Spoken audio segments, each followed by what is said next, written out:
We are down to our last speaker of the entire event. It has been the best of times. I've really thoroughly enjoyed today. And we end on the same topic that, I've loved today, and that's redefining influence, not a person, but personality. This one's given by our friend, Blake Kuhre. Put your hands together for the last speaker. Blake.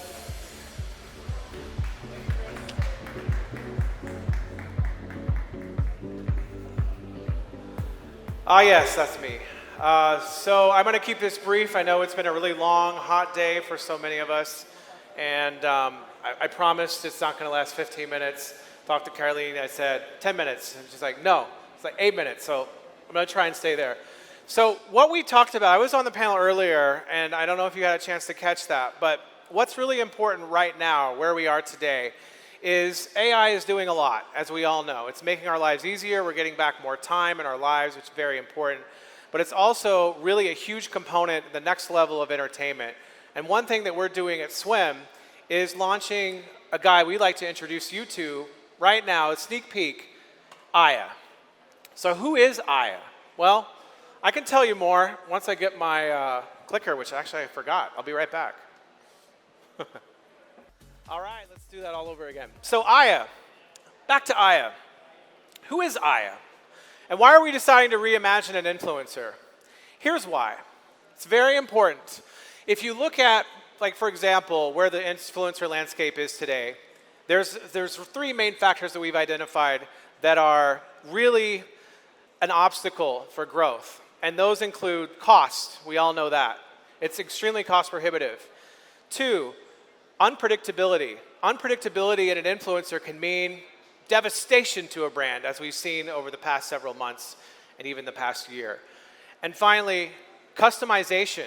If you're going to represent a brand, if you're going to be an ambassador for a brand, you want to have that customization. And the customization is what's really special, because for us with Aya, we really are truly transforming the creative process. And we're reimagining the influencer in a very special way. We do that through 2 core values. The first one is storytelling. The second is production value. As long as you have a powerful story and you do it in a way that's very compelling and high-end production, it doesn't matter if it's real or not. That's why we say it doesn't matter if it's a person. It's really a personality. It's that story behind the person. In this case, we see so much today, as we talked about earlier, deep fakes. And we know that there's a lot of what's real and what isn't. And it's hard to know the difference. But what we're trying to do is very, very much from the onset say, this is not something we're trying to pass off as fake. This is something that is a character. So Aya is actually from outer space. Aya is not of this earth. And the name Aya actually is an Egyptian deity. It's a moon god that controls the tides.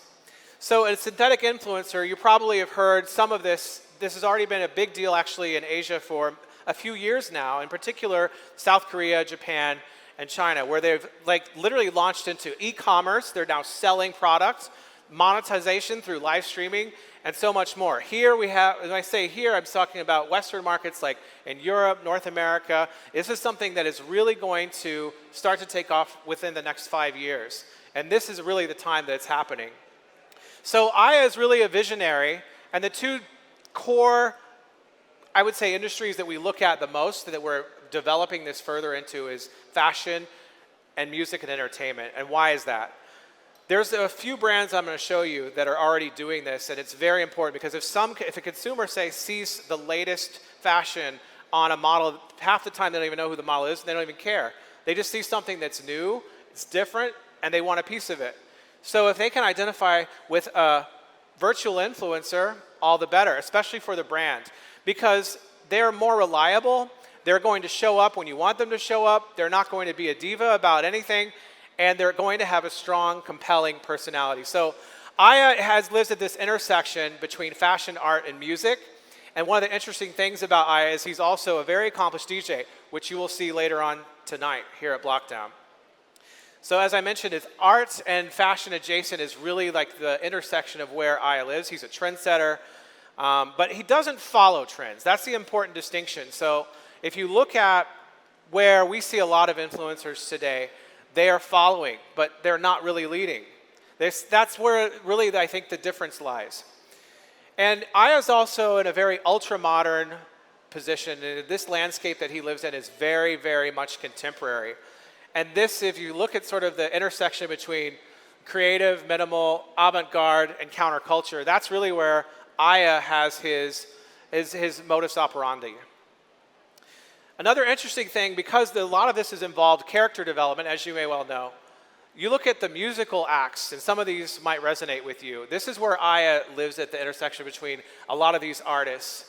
And so you're going to hear some of Aya's original music, actually, later tonight at Blockdown, kicking off the closing party. So, one of the probably biggest virtues about Aya is he really loves EDM. EDM is his favorite genre of music. We also find that virtual influencers resonate typically the best with 18 to 34-year-olds, and that's where we're really focusing in on. There's a huge market opportunity, as I mentioned earlier. If you look at the type of fashion that Aya is able to represent, what's interesting is right now with Aya, we are already in conversations with a very large multinational consumer products group that's looking to use Aya for basically a brand ambassador. Even though we can create different avatars, as you will, virtual influencers, they're really like, no, we like Aya, we'd like for him to do something for us. So that works, but we have to ask Aya first, of course. It's not up to us. The way brands are really trying to evolve, if you see what, like, for example, I mentioned earlier, some of these brands are Nike, Balmain, Vitaly, Gentle Monster. They're already embracing this new virtual influencer trend. You can see that already. If you go to their Instagram page, you can see some of their latest fashions are not even on real people. So what we're really looking forward to do with Aya is take him to the next level. And for that, we're going to take his experience into an out-of-home experience. So it goes beyond just your phone screen. It goes beyond your computer screen. It's actually something that you can experience in real life, and we know that that's the most important thing right now. In this time where everyone has been pent up, everybody has revenge travel going on, everybody wants out, this is where they're going to be able to experience that, and there's no better way to do that than why we're all here right now. It's a live experience, you connect with others, and that's really what matters the most. So when you're seeing the kind of out-of-home opportunities that exist, Aya is front row and center. And apologies to everyone here in attendance because Aya is really best experienced in 3D. So if you ever find yourself in Los Angeles, you have to come to our studio in the sky where you can experience him in 3D through some of our partners that have worked at Lucasfilm and Industrial Light and Magic to make him really come to life. So that's Aya, and I'm Blake Kuhre. Thank you so much for your time, and get ready for the fashion show that's coming up next. We have a lot more in store for you. Thank you.